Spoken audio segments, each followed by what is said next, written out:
Morning. আমার আজকে নতুন ব্লগে তোমাদের ওয়েলকাম করছি। আজকে হচ্ছে বৃহস্পতিবারের সকাল, আর এখন সকাল কটা বলুন? 8টা বাজে। 8টার মতো বাজছে। আমি চা বানাচ্ছি। চা বানানো হয়েও গেছে। সবার ফার্স্টে মায়ের জন্য চা নিলাম, এবার আমার জন্য। মা চা নিচ্ছে আজকে বাটিতে।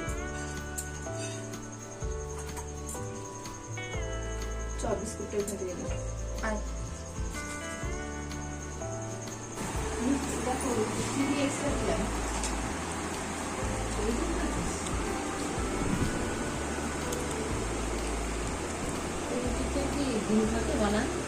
না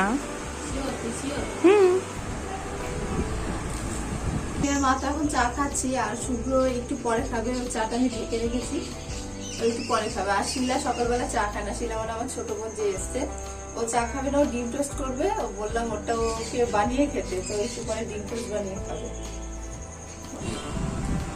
ব্ল্যাক পেপার দিলাম অল্প, ভালো আছে। আমি গোলমরিচ দিলে না টেস্ট স্বাদটা ভালো লাগে, অন্যরকম ফ্লেভার হয়, ভালো লাগে খেতে। আচ্ছা খা।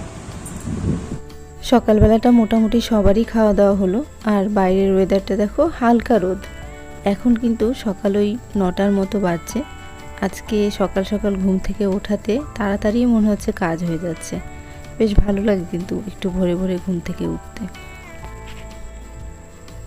তো দেখো, তারপর চলে এসেছি রান্নাঘরে। আর এখানে রান্না হচ্ছে পমফ্রেট মাছ। রান্না বলতে ভাজতে বসিয়েছি। আর মা এখানে বাচ্ছে চিংড়ি মাছ বাটা। একটু রসুন, কালো জিরে, লঙ্কা, তারপর পেঁয়াজ, ধনেপাতা দিয়ে একটু চিংড়ি মাছের মাথা আর মাছ ভেজেছিলাম। ভেজে তারপর বেটে নেওয়া হচ্ছে।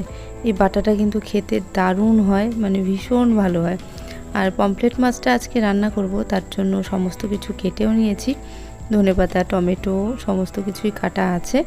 আর এই মাছের আজকে ঝোল বানাচ্ছি। আজকে লাইফে ফার্স্ট টাইম আমি পমফ্রেট মাছের ঝোল রান্না করছি, এমনকি পমফ্রেট মাছের ঝোল খাবো। আসলে যে রান্নাগুলো হয়েছে সবই শুকনো শুকনো, তো ভাবলাম, মা বললো যে একটা ঝোল কিছু বানা, তো মাছের ঝোল করে নে। তো মার কথা শুনেই আজকে পমফ্রেট মাছের ঝোল করছি। আদা, জিরে, টমেটো, কাঁচা লঙ্কা, একটু গোলমরিচ, এই সমস্ত মশলাই দিয়েছি। এর মধ্যে কিন্তু রসুন পেঁয়াজটা দেওয়া হয়নি, দিলে জানি না কীরকম হতো। আর নামানোর আগে দিয়ে দিলাম ধনেপাতা।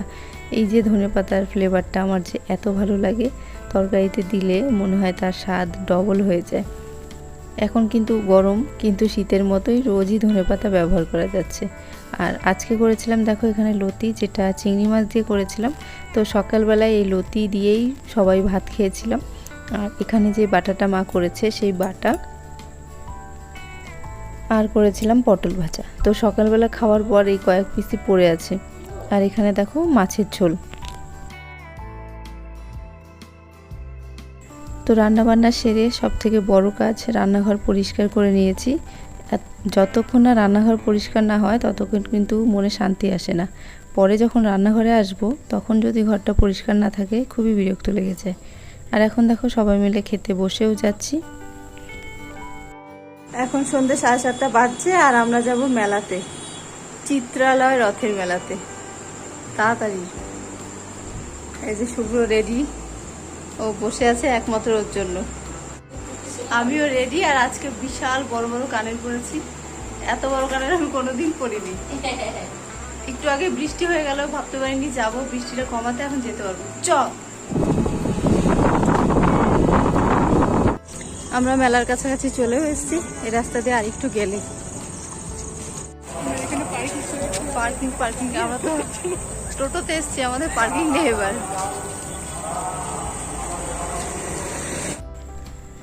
মেলার মাঠে চলেও এসেছি। আর রথ হচ্ছে অনেক দিন হয়ে গেছে, আজকে প্রায় 7-10 দিন পর আমরা রথের মেলাতে এসেছি। মানে রথ কিন্তু শেষ বললেই চলে, কিন্তু মেলাটা অনেক দিন থাকে। তো কতদিন থাকে আমি ঠিক বলতে পারবো না, 15 দিন কিংবা 1 মাসের মতো হয়তো থাকে। তো মেলাতে এসে এখানে বোন আইসক্রিম খাবে, তো এই যে আইসক্রিমটাও পছন্দ করলো। এই টেস্ট কিন্তু ও কখনো ট্রাই করেনি। আসলে এটা পার্পল কালার বলে ও এই আইসক্রিমটা আজকে খেতে চাইছে। আসলে ওর পার্পল কালারটা খুব পছন্দ। তো এখান থেকেও আইসক্রিম নিয়ে নিচ্ছে। আর এই মেলাতে আমি এই নিয়ে কিন্তু 3 বছর এসেছি। মানে প্রত্যেক বছর একদিন করে আসা হয়, আর যেই দিনই মেলায় আসি সেই দিনই কিন্তু বৃষ্টি হয়। তো এবছরও তাই, মেলায় আসার পর বৃষ্টি হয়নি, কিন্তু আগে বৃষ্টি হয়ে গেছে। তো দেখো এখানে আইসক্রিমটা খুব সুন্দরভাবে সাজিয়ে দিয়েছিল।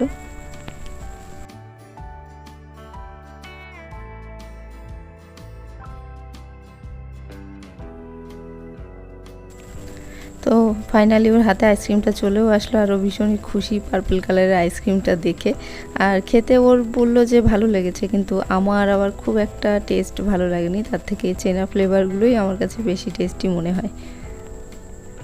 আর এখানটা দেখো অনেক কিছু আছে, মানে মেলাটা এত বড় না, ঘুরে শেষ করা যাবে না, প্রচুর বড় মেলা। কোনোবার এসেই আমি পুরোপুরি ঘুরিনি, আর এবার এসেছি মাত্র 1 ঘন্টা হাতে সময় নিয়ে।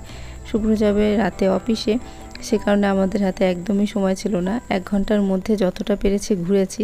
তো আমার বোনের তো ঘুরে মন ভরেনি, বলল যে এত বড় মেলা সেইভাবে আসলে ঘোরাই হয়নি। তো এখান থেকে লাস্টে চিকেন ললিপপ কেনা হলো। তো তারপর খেয়ে দিয়ে চলে এসেছি বাড়িতে এসে মা সেদ্ধ ভাত, আলু সেদ্ধ, ডিম সেদ্ধ আর দুপুরে রান্নাবান্না ছিল, সমস্ত ভাত করে রেখেছিল। তারপর খাওয়া দাওয়া করে শুভ্র বেরিয়ে যাচ্ছে অফিসে। আর এখন রাত্রি ওই 10:45 মতো বাজে।